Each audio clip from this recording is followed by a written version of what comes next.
AWE exhaust.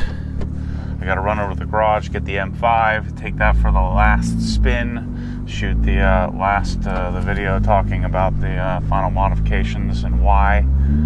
And so I figured I'd throw the GoPros on the RS and give you a flavor for what the .2 engine sounds like. All right, I'm nice and warm, 180 degrees, but the .2 sounds quite a bit different than the .1 did. So we'll see if you can notice it.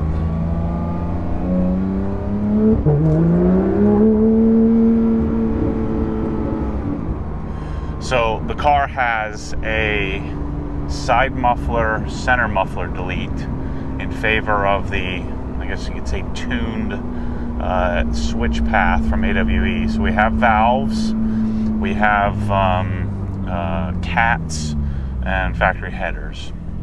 And I'll likely end up doing a Dundon exhaust as well, just because I can. I mean, wouldn't you? So do the AWE for a little while, and the Dundon for a little while, and just kind of keep it fresh and have fun with it. You know, this exhaust is likely not going to make any power. It's just going to lighten up the rear end a bit and sound better.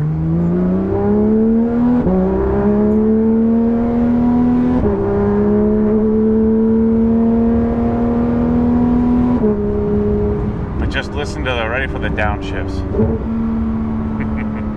That is the one thing about the .2 RS, is the downshifts. I have to be careful because I don't have a radar detector in this car yet. So the PDKS tuning in this versus the .1 is quite a bit better. At least I don't know about better, but it's quicker, believe it or not. And then this 4-liter is a different oiling, different engine altogether. So it's a much different experience than the .1. That's the main reason why you'd want to make the change and lose the money from making a transition from the 2016 to the 2019. But that'd be the main reason for it. But anyway, this exhaust is my 15th different exhaust or different iteration of an exhaust on a GT3. So it's been a number of years of trying different things, and this is one that I really enjoy, one that I really like, one that I think is a good, viable, simple option. Meaning, if you do, you can do something more sophisticated like Dundon, which would be, equal length tuned race headers, a different center section, side muffler delete with valves. Costs $8, $9, $10, $12,000 depending on what configuration you set up, versus doing something like a Sharkworks center bypass delete or GMG or something like that. It's very simple.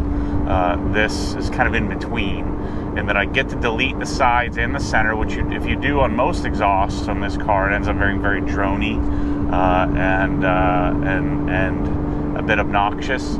So this one has obnoxiousness, but you can hear, I'm riding around in 4th gear. There's a little bit of drone, there's a hint of it, but it's not a ton.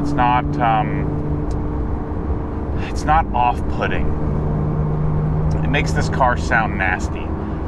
So one of the things I'd noticed on my .1 when I had it set up is that the exhaust would resonate through the chassis. And so what I'm trying on this, I don't feel super confident about it. I actually talked to the owner of AWE.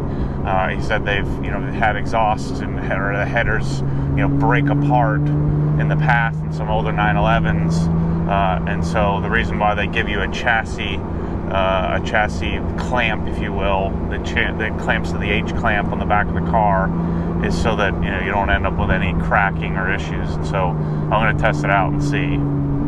Worst case, I've got an extra set of headers, so not a big deal. I actually still have a set of Catless Dundon headers sitting in my garage, so I got a lot of stuff.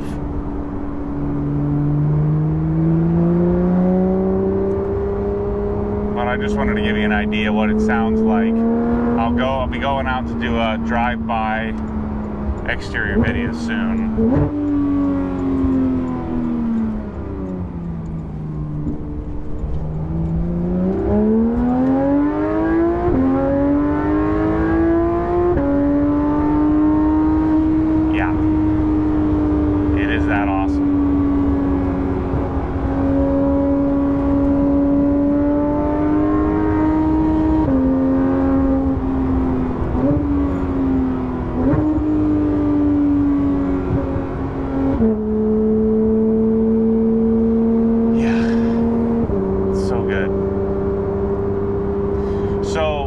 I probably get 2 or 3 emails a week from people or DMs just asking, what, there's a Supra in that guy's garage. What exhaust should I get and why? And, it's kind of hard to answer. There's so many different options now. In the very beginning, there weren't any. The reason why I started chasing this thing was there was the IPE, there was a Sharkworks GMG bypass, and then I was looking for some way to delete the valves.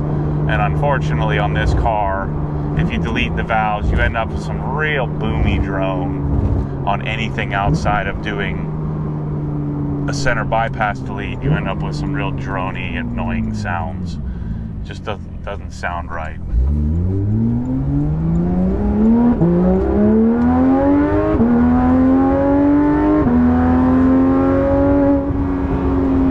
It's amazing how much more torque this car has than my previous one. It's really noticeable. But the downshifts.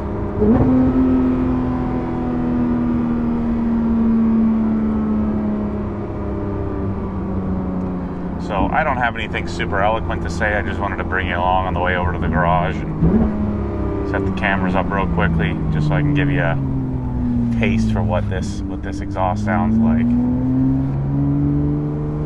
So right there, at like 2,200 RPMs, you'll get a little bit of just a little bit of drone, but it's not a boomy resonant drone that you get from some exhausts.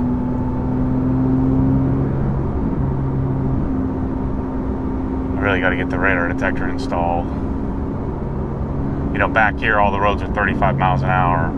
There it is, 139 plus another 25 plus another 98 acres for sale. I want them all. I want to get all of those. I want to build the Obsessed Garage destination out here. It'd be fantastic. Someday, one can dream. So, this car's about to get some love. The M5 I listed it on M5 Post. So now I'm gonna shoot a couple of videos to kind of wrap up the M5. The Corvette's getting the factory headers and the rear splitter put on, and then the Corvette will be complete. I can wrap that one up and get that one listed for sale.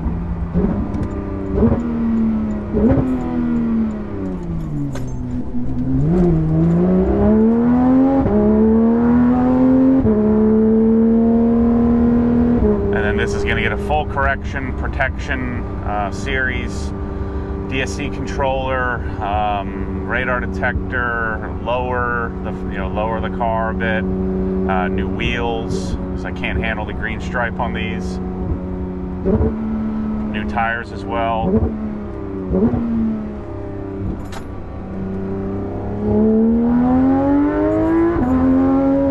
Why are there keys bouncing around? Driving me crazy.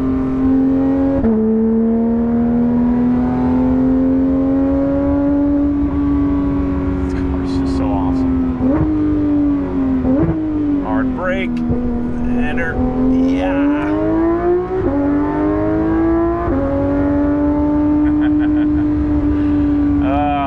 Oh man, this is life. So my 718 GT4 should be here in July. I order my build locks in May. I haven't actually submitted my build yet.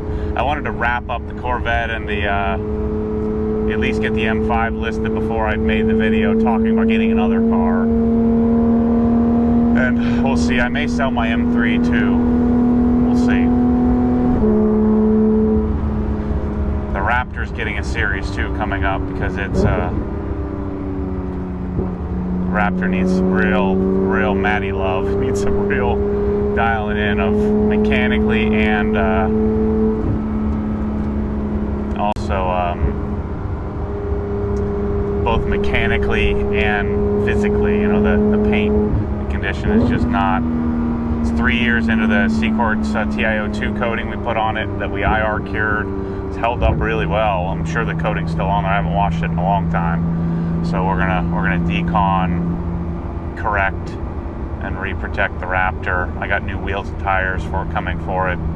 I've got to fix the steps on the side. I just fixed the rear door the other day. So part of the reason why I'm ratcheting back on all these cars is so I can go back to having my life completely organized, structured, and all of my cars and everything dialed in.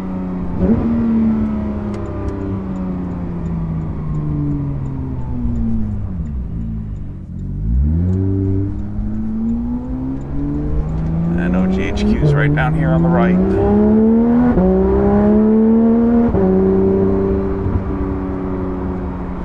Such a good car, man. So much fun. I've got 1,966 miles on it, which is not nearly enough. Forget how many it had when I bought it. 1,400, 1,500 miles. So I put 400 miles on this car since I got it. Gosh, the downshifts.